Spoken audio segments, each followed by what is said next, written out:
Hi friends, you are welcome to Soft Reason. In this lesson, we'll be considering foundation design, and then we have to be looking at isolated or part footing. In the previous lesson, we were able to design the structural elements, the beam columns, as well as the slab. So, before we get started, we'll have to review the result of this analysis once more. And so, if I want to check the reactions of the structure to the foundations, I can go to the result right away, click on the value in this dialog, come to reactions, and then select the global Y direction and depth to have your reaction just like this. So these are the loads we are going to use for the part footing or isolated footing foundation design. All right, and so if you want to also check the stress on the plate, you can go straight away to this provision where you have plate there, click right there in this provisions. You can on this stress type, click there in the drop down maximum absolute, and then you can move this towards directions, apply that, so you can see the stress right away on these structures. If you want to see the structure in the full shape, you can navigate to the structure right there and then check the full section right there and click on apply, so you have something of that kind. Okay, so you can deactivate that, apply, and also go back to the plate stress contour and click in the drop down menu, take none, apply also. Okay, all right. For still check your bend moment, you can also check that right away. All right, you can increase it. Okay, just like that. All right, you can also check your shear force in the y directions. All right, so if you want to actually follow up this lesson, check the previous lesson for more understanding. Okay, so let's step into the foundation design. We'll go straight away to the tab foundation design and then click right there. It will take you to the set of available load cases. These ones are the load cases we actually used: the dead load, live load, and the roof load. And then we have a one loading combinations. So we are going to be bringing all of this inside of the selected load cases. So you click on include all to have that there, and then you run start foundation. Okay, click right there.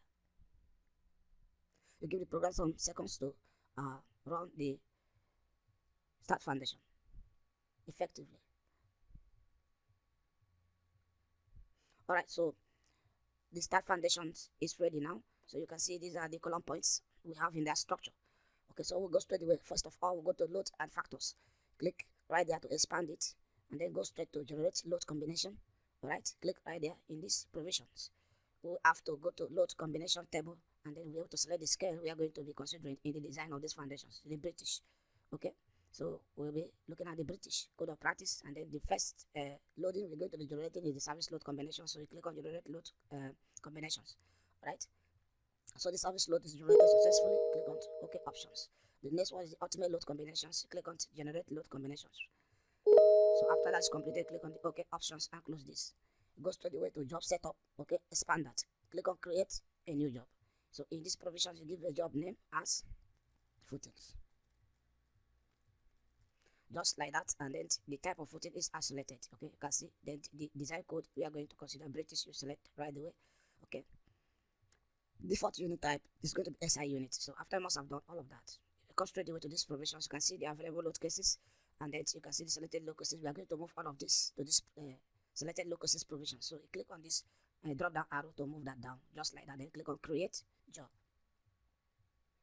So job is created successfully. If you come to the left side of the program, you can see in this provision you have a selected footing job is created successfully. Expand that, and then expand the design parameters. Then the first parameter, there is the concrete and the river.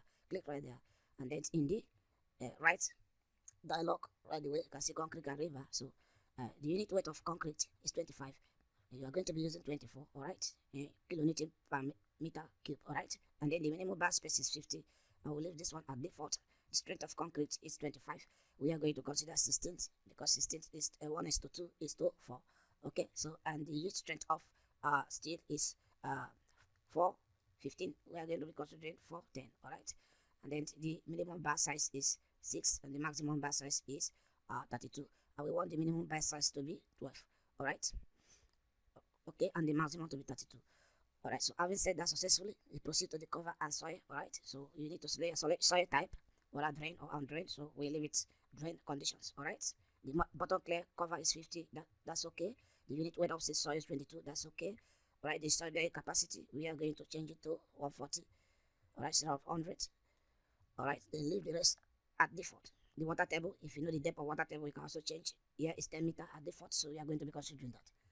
Go straight away to the footing geometry. So these are the existing footing geometry. The minimum footing that this can take is 1,000. But if you don't want it to take 1,000 or 1 meter, you can change it to 1.2 to be the minimum footing that the program will take. Then the minimum weight is also 1,000. You can also change it to 1,200. So it's going to take this as the minimum. As in it is too small, it's going to be 1.2 by 1.2. All right. Okay, so after having that changed successfully, it goes straight away to sliding and overturning. So these are the coefficients of frictions and the factors of safety. All right, which if you have anyone, you can make changes here successfully. Okay, after we click on design, and then the program will ask if you want to analyze and design. Yes option. Then it gives the program some time to run the analysis, and the design is successful now. So if you move this up, you actually see the table of content of the design parameter. So you can see the length, width, and the thickness of the footings. Okay, we are having 1.9 length, 1.9 width. All right, we are having 2.5, we are having 2.5. Okay, the thickness is 0.4. Okay, so no, so these are the parameters. So the rebars has been generated successfully as well. You can see. Okay, so if you want to check the calculations of each of the part footings, you can see design for isolated footing 1, 2, 3, and up to footing 68. All right, so if you click on this first one, it will show you the design calculations and simple drawings of that footing 1. Okay, so you can see the size of this one is 1.2 by 1 meter. All right, so these are the calculations. If you scroll down right away, you can see you can be able to print calculation sheet. Okay, so if you also go to the details and schedule drawing, click right there. So this one is the footing detail. All right, and schedule drawing, this is the plan, and this is what is the elevation. So you can print this. If you click on this save as, you can print it in AutoCAD where you can edit it. All right, so if you come to this option as well, you can make some changes to the extend line and all of that to make this presentable. All right, so if you come to this schedule drawing as well, if you go to the schedule drawing right there, you have this content all the footing parameters, the length, the width, and as well as the rebars in this table. All right, so you can also generate your GA drawing, general arrangement drawing. Click right away. So this is the general arrangement drawing for the foundations. You can see the footing sizes differs based on the load that is acting right there. All right, if you zoom this closely, this table enters the footing sizes and the thickness and the footing bar mark. So you can save this as, okay, DWG.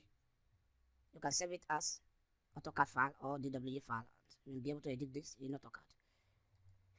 You can also use this to navigate through what you need to have on this footing and what you don't want to have on this footing. All right, like in this provision where they say display column only, if you click right there and then click on refresh, you see that it is only the column that is now displaying. All right, the footings are not there. So if you uncheck here and then we refresh, you can see the footings are now reflecting. So you can use this to control one or two options and features here right away. So for the calculation sheet, just click on this calculation sheet. Click on this calculation sheet and you have all of this calculation sheet just as I've explained earlier. If you just click on this print calculation sheet tab, this will take you to a directory where you navigate to where you save the printed calculation sheet. So you can print it in PDF and then you just have to select print and all of this will be printed successfully. I have to cancel that. Okay, so we have been able to design the isolated footing successfully. In this next lesson, we'll be looking at the second method of designing reinforced concrete members using Staad, as we have completed the first method. So stay tuned. Like the lesson. If you are here to subscribe, as we make progress. Bye for now.